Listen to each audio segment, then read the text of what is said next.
दे। लिखने वाले तू हो के दयाल लिख दे। मेरे हृदय अंदर सद्गुरु का प्यार लिख दे। मेरे हृदय अंदर सद्गुरु का प्यार लिख दे।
बच्चों, मैं बताने में सक्षम नहीं हूँ, आप पूर्णतः समझने की उम्र नहीं है, लेकिन ये जो बीज पूज्य श्री अपने हाथों से डाल रहे हैं, ये बीज जब विशाल वृक्ष बनेंगे और ये वृक्ष जब फिर हजारों लाखों बीजों को जन्म देंगे, तो निस्संदेह बापू का संकल्प कि भारत विश्व गुरु बने वो पूर्ण हो रहा है।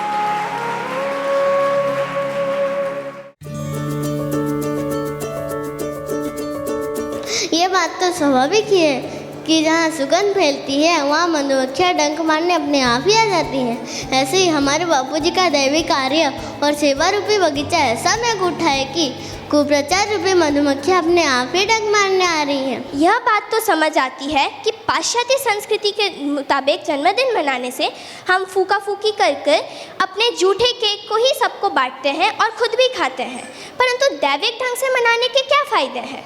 जहाँ हमें गरीबों को अनाज, वस्त्र इत्यादि का वितरण करना चाहिए, वही हम बड़ी पार्टी का आयोजन कर व्यर्थ पैसा उड़ा रहे हैं। कैसा विचित्र है आज का हमारा समाज। हमें चाहिए कि बच्चों को देश व संस्कृति के अनुसार ही कार्य करना सिखाए। सारे धरती की कागज बना ली जाए, सारे जंगलों की लकड़ियों की लेखनी बना ली जाए, सातों समुद्रों की स्याही बना ली जाए, फिर भी गुरु की महिमा नहीं लिखी जा सकती। आज मैं आपके समक्ष विद्यार्थी कैसे बने होनहार, इस विषय पर थोड़ी चर्चा करूंगी। होनहार का अर्थ है हर परिस्थिति में अपने आप को आगे बढ़ाते रहना। झांसी के हम कंप्यूटर भी तो गीता का भी गान करे, हम खेले फुटबॉल वॉलीबॉल और मलखम का संदान करे। यह गुरुकुल जैसे घर मेरा, यह गुरुकुल जैसे स्वर्ग मेरा, संग खेले कूदे पढ़े लिखे यह दोस्त भरा परिवार मेरा, जिसने बदला मेरी सोच को, नस नस में भराते रोज को। ब्रह्मचर्य का महत्व समझाता है, मेरे चरित्र का निर्माता है, जिसने बदली मेरी पर्सनैलिटी, दे दी मुझे सही आइडेंटिटी। लौकिक ज्ञान तो सिखाई, जगा दी ब्रह्म ज्ञान की क्यूरियोसिटी। आखिरी पंक्ति से समाप्त करता हूँ कि बापू का संकल्प है गुरुकुल, सेवा का प्रकल्प है गुरुकुल, शिक्षा का दरबार है गुरुकुल, ईश्वर प्राप्ति का द्वार है गुरुकुल। यदि चाहिए शिक्षा के साथ दिव्य संस्कार तो आइए गुरुकुल के द्वार। हरिओम। आज विज्ञान भी यह मानता है कि शंख की ध्वनि से हमारे आसपास के कीटाणु नष्ट हो जाते हैं। ओमकार का उच्चारण करने से ऊर्जा शक्ति का निर्माण होता है। हमारे ऋषि मुनियों ने ध्यान की गहरी अवस्था में ब्रह्म, ब्रह्मांड और आत्मा के अनेक सिद्धांतों को जानकर हमारे सामने स्पष्ट तौर पर व्यक्त किया है। जब जब भगवान ने इस धरती पर अवतार लिया, तब तब यह उनके गुरु ने ही मार्गदर्शन दिया और जीवन का उद्देश्य पूर्ण करने में उन पर कृपा की। मान्यता है कि गुरु बृहस्पति जी देवताओं को पोषण करते हैं और संकट की घड़ी में उन्हें राह दिखाते हैं। बापू जी कहते हैं जो गुरु की आज्ञा मानते हैं वे तर जाते हैं। गुरु सेवा तो साधु पुरुष ही कर सकते हैं। गुरु सेवा रूपी यज्ञ के पास अश्वमेध जैसे महायज्ञों की भी कोई कीमत नहीं है। क्या आप जानते हैं स्वस्थ का अर्थ क्या है? स्वस्थ का अर्थ है स्व में स्थित होना, अपनी आत्मा में स्थित होना, आत्मदेव में स्थित होना। इसलिए ये आयुर्वेद केवल वात, पित्त और कफ के संतुलन पर नहीं, अपितु यम, नियम, आसन, प्राणायाम, प्रत्याहार, धारणा, ध्यान और समाधि, इन अष्टांग योगों और दर्शन शास्त्र पर भी पूरा जोर देता है। आजकल देश में कई कत्ल खाने चल रहे हैं, लेकिन गौ भक्त भी अपनी भक्ति में कोई कमी नहीं छोड़ रहे हैं। वहाँ से उनको सुरक्षित ले जाकर नई राजस्थान की गौशालाओं में ले जाया जा रहा है। इसीलिए तो 2018 में राजस्थान सरकार ने नई गौशाला को जिला प्रमुख गौशाला से पुरस्कृत भी किया था। हमें भगवान को प्रणाम करने से पहले अपने गुरु को प्रणाम करना चाहिए, क्योंकि वे ही हमें ब्रह्म स्वरूप परमात्मा का दर्शन कराते हैं। चरण में शरण दे, नाम छोड़ देना, सदा के लिए प्रेम से जोड़ देना। चरण में शरण दे, नाम छोड़ देना, सदा के लिए प्रेम से जोड़ देना।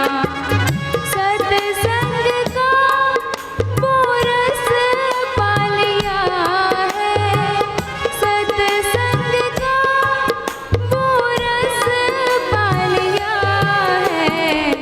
गुरु तेरे चरणों में स्वर्ग पा लिया है, गुरु तेरे चरणों में स्वर्ग पा लिया है।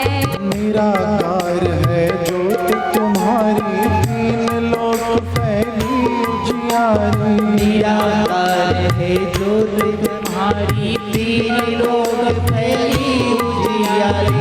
और भक्तों भक्ति कर लो, और भक्तों भक्ति कर लो, बापू के दरबार में। जगमग जगमग ज्योत जले मेरे बापू के दरबार में। जिसने बापू का नाम पुकारा, दूर हुआ उसका अंधियारा। जिसने बापू का नाम पुकारा, दूर हुआ उसका अंधियारा। और